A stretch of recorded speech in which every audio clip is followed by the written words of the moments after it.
Hi, my name is Suzan McDowell. I'm the president and CEO of Circle of One Marketing. We are a full service marketing agency with a tilt towards the African American and Caribbean markets. And welcome to my show, In the Circle with Suzan, where I get to talk to whoever I want about whatever I want, which that makes me very happy. So happy May. We're almost done with May. May 30th, the last day of May is tomorrow. May 31st, obviously. And I would like to say happy birthday to the handsome and talented Richard McCulloch, our VP of Brand Development, who, our Richard, we love you, love you, love you. And the summer is here. There's going to be all kinds of fun things to do. And so stay hydrated, stay in the shade, and have a good summer. I'm possibly going to be taking off a couple months because I'm tired. So we'll let you know. Anyway, I am so pleased to invite to, host. Thank you. I'm so pleased to host my very, very, very dear friend, Christopher Norwood, who is my very, very, very, very, very good friend. And we spent a lot of time together. And we're going to try to make this interview as serious as possible because we're serious professionals. But really, we have a lot of shenanigans between us. So thank you very much, Christopher. Hello, Suzanne. Hello, Christopher Norwood. How are you? I'm doing all right today. Awesome. So I know a lot of your history because, I'm writing a book about you. But I always start the show with the same thing. So you were born, and then what happened? And then my mother took me home. She took you home? Yeah, What? she did. She did. She Awesome. took me home. And she didn't let you die? No. She took me home to South 17th Street in Newark, New Jersey, where I was raised. Nice. So Newark. So what influence did Newark have on you? As a matter of fact, specifically, let's talk about the boys' choir. Oh, okay. Yes. Yeah. He's skipping over a whole bunch of things. Do not forget that I know all of it. The boys' choir. So my mother was a church secretary at Mount Calvary Missionary Baptist Church. And if you know anything about the Black church, you know that very silently and sometimes not so silently, the women actually run the church. So the men are sort of there.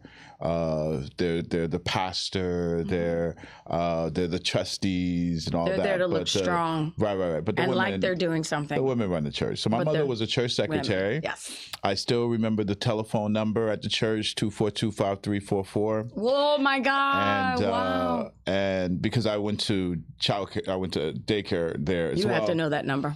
So, but she was also the head of the choir. My grandfather, in fact, was the minister of music at his church. So my family grew around gospel music. My parents were gospel singers. Really? My mother was a very well-known local gospel singer. Oh, wow.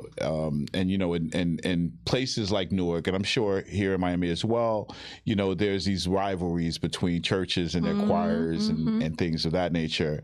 And my mother was very well known, and there was another church down the road that was very well known, and you used to have sometimes these little battles and these Christian battles. Yeah. These You Christian visit battles. the church, choirs would visit the church. Like, it was Sister so and so. Yeah, it was like West Side Story. I you know what I'm cannot saying? wait to see your. Yes. Yeah, one of those churches was the head of that choir was Sissy Houston. And, that's a lot. Yeah. It's a whole lot. That's a lot. But we held our own. All right. And your mom's name was Miss Shirley Mae Norwood. Yeah. Shirley Mae Norwood, who we love because you have a very fabulous vintage truck called Big Shirley. Yeah. I named my truck after my mother. But from there, my love for art, my love for music sprang out of the Black church. A lot of times we forget that churches, a lot of our love for music, our love for performance art. The pastor is performing. It's a stage. Oh my God! It's totally a performance. Yeah, it's a stage it's prime time. That Sunday's prime time. Oh yeah, and it's once a week. You get this beautiful performance by a pastor who is not only his oratory is incredible, his storytelling is incredible, but he's many times they are acting things out, and so there's acting and when things. they're funny, And there's comedy. Oh my God, when they're funny, it's there's better. drama, and of course the choir and things like that. So my mother encouraged me to try out for the Newark Boys Chorus School, which is a professional boy choir that was founded in Newark in the '60s and was the official choir for the New Jersey Symphony. And yeah, so I went to that school. What was your range? Everything, because you could do all of it. No. Bass, tenor.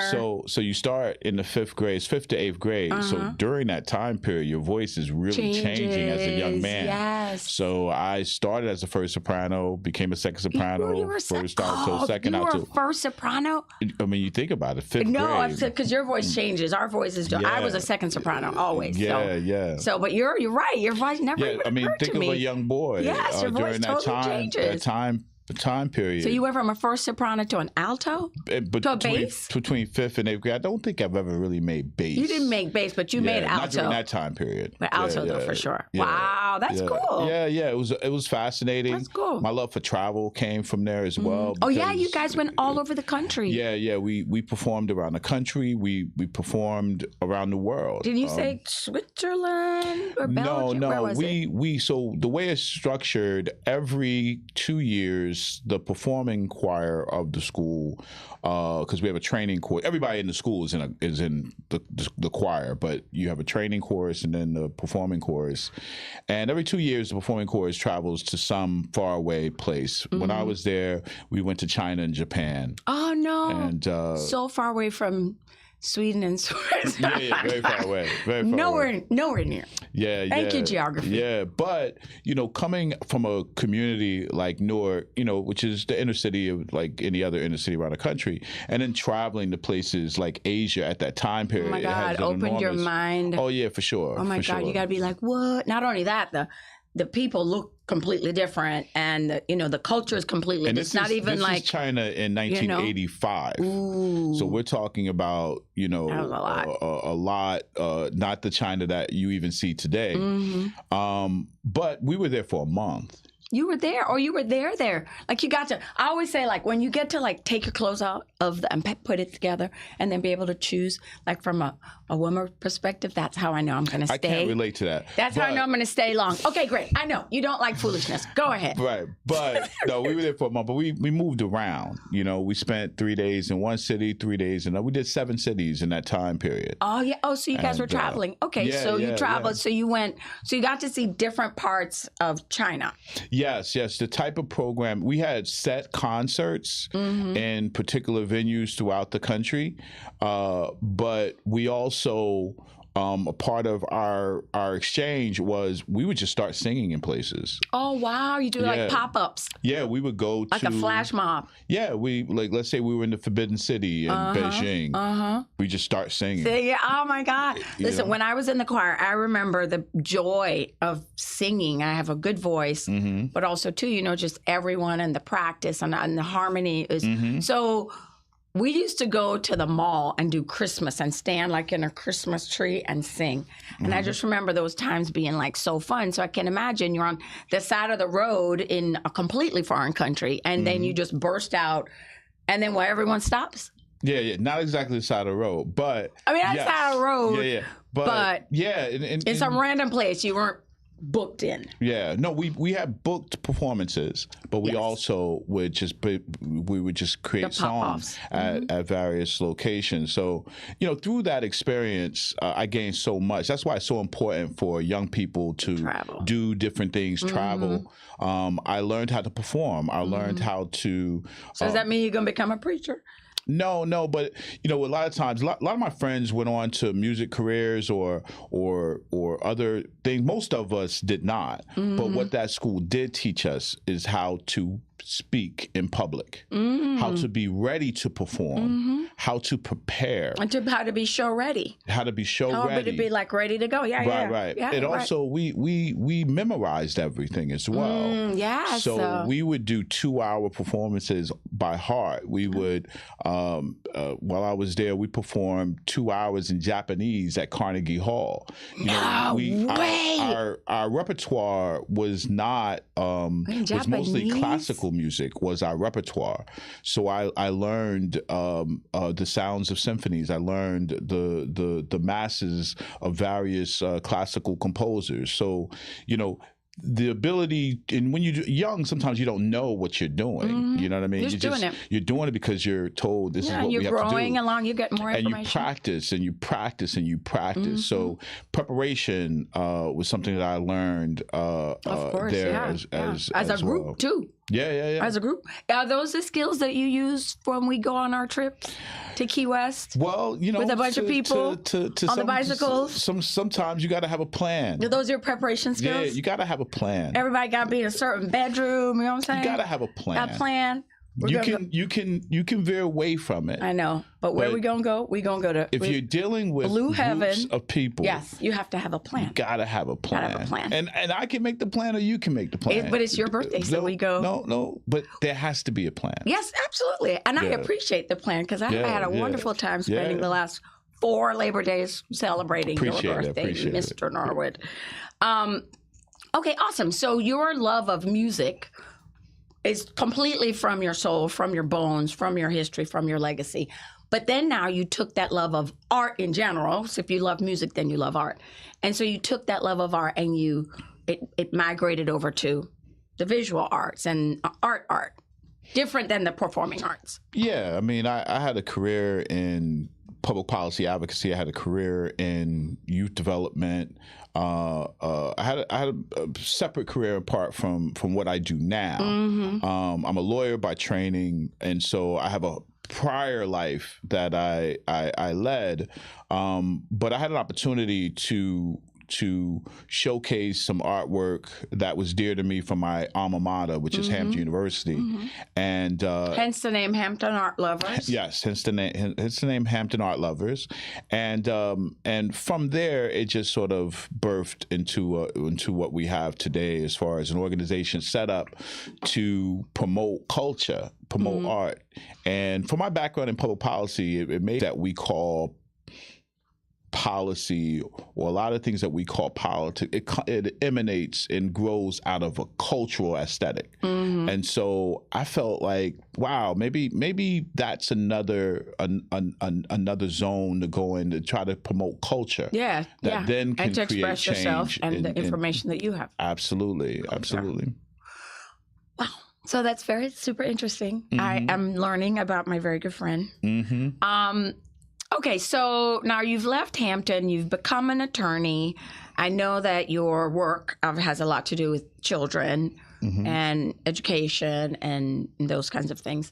But here we are now, and you run the Ward Gallery in the middle of Overtown, and it really has become like a place that people can go and, I don't want to say home, but it is kind of homey, even though it's an art gallery. We all are very familiar with it. It's a great place to activate an event. You activate a number of events with our very dear friend Caroline Taylor and all kinds of wonderful things that happen at the Ward.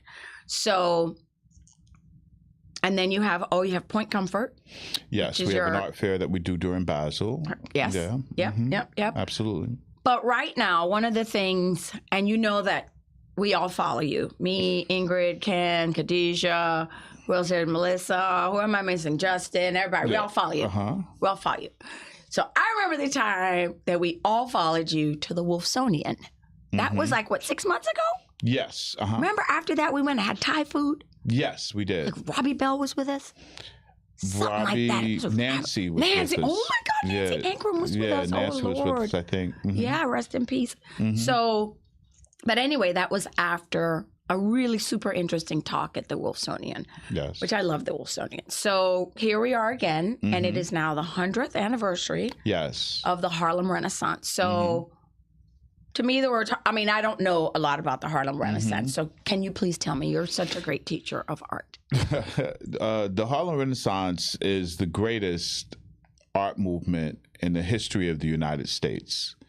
It was a time period roughly between the 20s and 40s when African-American artists, writers, people were able to express themselves in ways that they were never able to express themselves. This is a time period that the Great Migration was beginning. This was an emergence of Black people out of the South, the American South, to the North, to the Midwest, and to the West. The Great Migration. Yes. The largest peacetime migration in the history of the world occurred by African Americans in this country when we moved from the rural South to all of these wonderful places that Black folk now live in mass. Cleveland, Chicago, yes, everywhere. Detroit, Harlem, Boston, Washington. all these places. Yeah, New York. 90% of Black people lived in the rural South, and they began to migrate during World War I because there was a recruitment of their labor, and Black folk were looking to find new opportunities, new express themselves, and to find liberty. Essentially, no different than what we have in Miami with people moving from Cuba or Haiti or Venezuela. Yeah. Another place, another environment. Yeah. So, I'm trying to find what I read, but, the thought that Harlem gave us, I don't even know how to explain it, like photography and art and all of these ways of being that we didn't have before. That's, and I know that that's a big part of what the word silhouette means, in terms of the title of the exhibition. Right. Silhouettes is all of these different kind of like silos and pockets that we were like, probably like, oh my God, we have a neighborhood. Oh my God, I can go to theater. Oh, you know what I mean? Like just these pockets of, oh my God, and go have a regular job, whatever these things that are unexplainable, but our regular life now. To think that, because you ever gone somewhere, you get there, and you're just in shock at like, that's what it must have been after that whole thing. Well, the migration allowed for a lot of African Americans who came from these different places to now be together in one place where they could move around more freely. And that created an artistic aesthetic, as well as many African Americans were now educated. They were going to college. They were able to work and get skills outside of farming and agriculture. All these new things. And so, and then the mix with the other immigrants that were in these cities, and with being able to interact with regular folk, regular white folk that lived in these areas, and learn like new ways to be. All of that created what we call the New Negro movement. It wasn't just Black folk in a silo, even though it was there was a lot of that, but it wasn't just that. And so about 1 million people moved during World War I, sort of tapered off during the crash of 29. Then it ballooned during World War II, where about 4 million Black folk moved from these places in the South. Oh my God, yeah. And then maybe 1 million or so thereafter into the 50s and the 60s into the 70s. But also keep in mind, this was a movement that was also happening around the world. So Black folk was coming out of Caribbean countries. People were discovering Black folks. And moving to Harlem as well. Because, bringing their culture, our culture. Because the agricultural systems in those places began to fail. So at one point in time in Harlem, it's estimated that a third of Harlem was Caribbean. So that's the other thing we want to talk about is the Caribbean, whichever way you say it. I say Caribbean.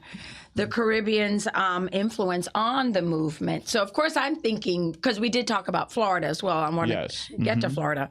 But my thinking of the Caribbean is not like, I didn't realize a third of those people that migrated were from the Caribbean, or the people that joined them were from the Caribbean. Yeah. So which one is it?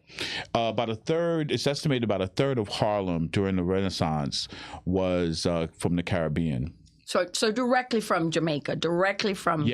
Like, get on a plane and go directly there. Yeah. But you just got to keep in mind that there was transformations happening in the agricultural systems of the Caribbean as well, where this new freedom that was happening there as well created opportunity for them to leave the plantation, the agricultural systems there. And they came to a large part to places like New York City. Some of the most important writers of the Harlem Renaissance were actually Caribbean. Claude McKay, which is one of the more important writers of the Harlem Renaissance, he was from Jamaica. And I could go down the line. I remember in the 70s, there was also a great migration, and had a lot to do with Norman Manley basically saying, leave this country. But a lot of like highly educated, well-to-do Jamaicans left in the I don't know the years, but 70s is what I remember. And it was a great migration. It was like a brain drain actually in Jamaica. And anyway, you're right. All that to say is I recall just from when I, was a kid, the migration. Well, one of the most important figures of the Harlem Renaissance, who happens to be from Florida, his name is James Weldon Johnson. And James Weldon Johnson wrote the autobiography of an ex-colored man. He wrote God's Trombones. He wrote Black Manhattan. He was a lawyer. He was the first Black man to sit for the Florida bar. Oh, wow. He was an educator. He ran a school in Jacksonville. He was a writer, activist, the first executive director of the NAACP. He was a diplomat under the Roosevelt administration in Venezuela and I believe Colombia. And not to mention, he penned the Negro National Anthem, him and his brother. At FMU. Well, it was another university in the Jacksonville area that became Florida Memorial later on. Oh, really? Yeah. Listen, every time I talk to you, I learn so much, even if it's just like regular. And he actually had Bahamian roots. Okay, so I understand, and like that's a crazy legacy. All those little things you just strung together to be from, somebody to have that kind of influence. Very interesting. Absolutely. Yeah. So the Harlem Renaissance, to me, because it was a growth in self-portraiture, meaning that Black folk were able to now tell their own story. This is what I look like. This is what I sound like. This is our story. And not through third parties. It was a literary movement. That's what really happened. It's a literary movement. A lot of times we get caught up in the music or the entertainment. The Harlem Renaissance or the new Negro movement, which was what it was called at that time period. The term Harlem Renaissance is something that came later. At that time, it was coined the New Negro movement, mostly by the great philosopher Alain Locke. Wasn't there a book called The New Negro? Yes, by Alain Locke. Okay. Yeah, who was the first Black man to receive a Rhodes Scholarship. He was one of the first Black men to get a PhD from Harvard University, taught at Howard for many years. Great patron, great philosopher, a person who really grounded all of what was happening and painted a picture and said in this book, which was an anthology of many different writers, to say, this is the new Negro. And he broke down these mosaic of people, of ideas, of cultures. This is exactly. And that's what we see now, just decades later. These kind of institutions that have been put in place. We live in the legacy of that movement. You'll be so today. shocked. That movement set the course for the founding of the NAACP, the founding of the Urban League. So that movement was the springboard to what later became the Civil Rights Movement. And the reason why I say it's the greatest art movement in the history of America is because it actually did all these things. Yes. It was political, it was visual, it was literary, art, it was education, it was music, it was relationship, familial, cooking. Absolutely. To this day, the artwork that, for instance, you'll see this in the show, Silhouettes, Image and Word in the Harlem Renaissance, you'll see copies of the Crisis magazine, which was the official newsletter of the NAACP that was edited by the great W.E.B. Du Bois, who was the first Black man to receive a PhD from Harvard University. And in that newsletter, which became a national news source, you had artwork that was featured on the cover. And if you were on the cover of Crisis magazine, it's a big deal. Your art was now traveling around this country. And keep in mind that African American artists could not be seen in galleries or museums. So the partnership between the literary world and the visual world happened at Crisis. Happened in Crisis. It happened with all of these books that were written. Those artists that partnered with those writers, it allowed for that visual art to be seen, those artists to be seen. So if you really want to know the art of the Harlem Renaissance, the visual art of the Harlem Renaissance, you really have to go to a book. You really have to look at because a book is where pulls it all together. It's where the you anthology. will see the art of that, and how it works together. time period. So other than very, very, very small instances of very well-meaning people who allow for Black art to be seen, and other than historically Black institutions like Fisk University, Hampton University, My mom Howard went to University Fisk. of Clark, Yay, Fisk. those were the only institutions that showcased African American visual art. And so we're proud that in our show we have artwork that was loaned to us by Fisk University and by Florida Memorial, our local historically Black college and university, as well as several other institutions. The Kinkelaba House Gallery in New York, which is a very important African American, has a very important African American collection. The Norton Museum in Palm Beach, my own personal art collection, and Beth Woody in Palm Beach County as well, and a couple of others. Okay, so we have like 4.5 minutes. I do want to ask you this question that we talked about before the break. Like this thought that like, okay, so you've been called in as a curator and you have so much information that you make my brain hurt. But how does the influence of the people at the Wolfsonian and what they see through their eyes influence how you end up creating it or curating it? This was a collab. I became the guest curator of this show, but this was a 3-year, probably almost 4-year process. Oh, wow. I was asked to come in and look at their archives of art and materials to see what I thought about what they had and if there was some story that I could tell and curate a show. And once I saw these original first edition books from the Harlem Renaissance, I immediately knew that this is what I wanted to do, because I had a book called One Way Ticket, which was a book published, written by Langston Hughes, a book of poetry that Jacob Lawrence illustrated. And I knew that that was just an amazing display of art and literature, and that collaboration was just amazing. And so they had all these books with amazing cover art. And so I saw that and I saw that collection. I said, this is what we need to do. But at the same time, I'm not a professor of literature. And so I was able to identify what they were able to identify, but someone who I knew and had partnered with in the past, Dr. Sean Christian, who is the head of the English department at FIU, an expert in Harlem. It was a partnership between, it's a FIU sponsored? Or well, Wolfsonian is a part of FIU. Yes, I remember that. And so we brought Sean on the curatorial team as our curatorial consultant to work directly with me, so I could contextualize the books in what they're looking at in the proper place. So we're going to wrap up. So it's interesting to me that you've gone from Miss Shirley and her love of music and making things happen to Hampton art lovers, to the curation and the running of this fantastic art gallery that has really become a space for Black Miami to gather and talk about art, to Denton music, because we talk about music. I win the competition. I mean, I did a couple years, just saying. And then now, and I know obviously you're a reader and the literary arts has always been there, but this is then like a more concentration on something that I think, music, it comes all the way full circle because your mind is open, your travel is open. You know what I mean? All of it opens your mind. Absolutely. So that when you finally see this book with all of these works, it's like, you know what I mean? I can imagine, because I know how much you love history and art.